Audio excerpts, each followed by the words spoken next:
جب ہم صحیح معنوں میں مسلمان تھے تو امانت زندگیوں میں کیسے تھی؟ ایک واقعہ سنا کر اب میں اپنی بات کو دوسرے رخ پہ لاتا ہوں۔ واقعہ ہے مگر ہے بڑا ہی عجیب۔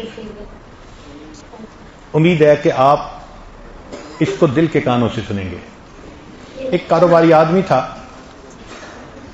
بیوی تھی، نیک تھی، خوبصورت تھی، اچھی زندگی گزر رہی تھی، مگر اس کا کام ایسے تھا کہ اس کو کراپ خریدنے کے لیے دوسرے شہر میں جہاں فصل ہوتی تھی 3-4 مہینے وہاں جا کے رہنا پڑتا تھا اجناس خریدنے کے لیے۔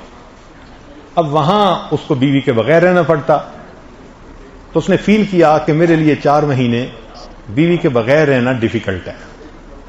اس نے ڈیسیژن لیا کہ چلو میں یہاں بھی نکاح کر لیتا ہوں، مگر پہلی بیوی کو نہیں بتاتا کہ اس کا دل دکھی نہ ہو۔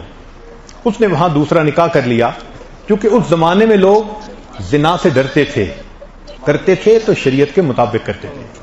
اس نے نکاح کر لیا، اس بیوی کو مکان لے کے دے دیا۔ اب اس کے ساتھ اس نے پہلے سے طے کر لیا کہ میں سال میں 3-4 مہینے آؤں گا، تمہارے ساتھ رہوں گا، باقی وقت میں نان نفقہ کی ذمہ داری میری ہوگی، مگر میں دوسرے شہر میں رہوں گا۔ وہ تیار ہو گئی۔ اب جب واپس آئے خامن، تو بیویوں کو بھی اللہ نے کشف دیا ہوا ہوتا ہے،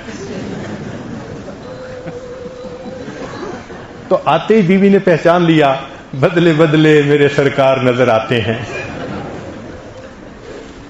چنانچہ بیوی کو سمجھ تو لگ گئی مگر وہ چپ رہی۔ اب 1-2 دفعہ میں اس نے فگر آؤٹ کر لیا کہ some thing is seriously wrong some where, مگر وہ بات نہیں کرنا چاہتی تھی کیونکہ میاں کے ساتھ وہ خوش رہ رہی تھی۔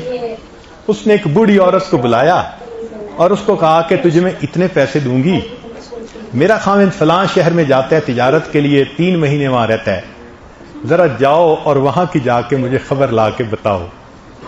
اور وہ بڑھیا سمجھدار تھی، وہ گئی اور اس نے جا کے 5-7 دن میں پورے رات کو کھول لیا۔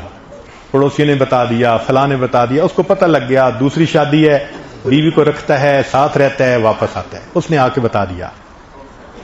اب جب بیوی کو پتہ چلا تو اس کو دل پہ غم تو بہت ہوا، لیکن اس نے سوچا جب میرے ساتھ ٹھیک ہے، بچوں کے ساتھ ٹھیک ہے، خرچہ دیتا ہے، رہتا ہمارے ساتھ ہے، تو چلو اللہ کے حوالے۔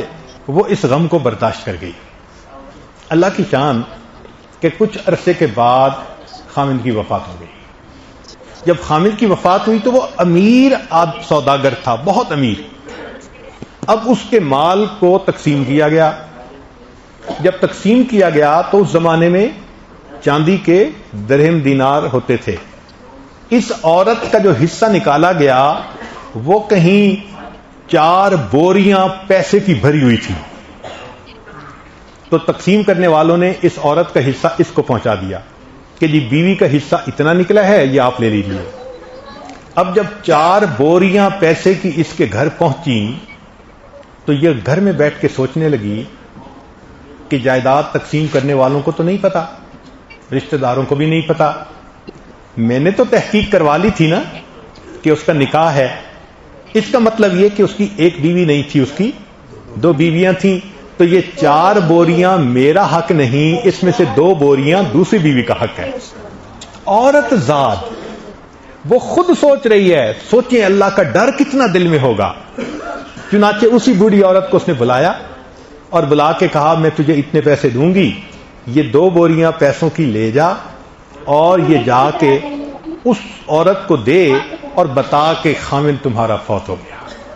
بڑھیا نے پیسے لیے اور وہ دوسرے شہر گئی اور اس عورت کو ملی اور اس کو بتایا کہ تمہارا خامد تو فوت ہو گیا۔ وہ بہت روئی، بہت روئی۔ پھر اس نے کہا کہ جی اس کی جو پہلی بیوی تھی اس کو 4 بوریاں حصے میں ملی تھیں اور اس نے 2 بوریاں تمہارے حصے کی تمہیں بھجوا دی ہیں، یہ وراثت میں تمہارا حق ہے۔ تو جب اس نے 2 بوریاں اس کو دیں تو وہ اور زیادہ روئی۔ اس نے کہا اتنا کیوں رو رہی ہو؟ اس نے کہا کہ یہ بوریاں میری طرف سے لے جاؤ اور اس پہلی بیوی کو واپس کر دو۔ اس نے کہا کیوں؟ اس نے کہا اس لیے کہ میں جانتی ہوں اور میرا رب جانتا ہے کہ جب خامد لاسٹ ٹائم یہاں سے جانے لگا تھا اس نے جانے سے پہلے مجھے طلاق دے دی تھی، میں اس کی بیوی نہیں ہوں، میرا اس کی وراثت میں حق نہیں ہے، یہ 2 بیویاں پہلی بیوی کا حق ہے۔ اللہ اکبر کبیرہ۔ جب ہم صحیح معنوں میں مسلمان تھے، عورتیں مال کے بارے میں اتنا اللہ کا خوف کھاتی تھیں، آج کے دور میں تو مرد مال کے بارے میں اللہ کا خوف نہیں کرتے۔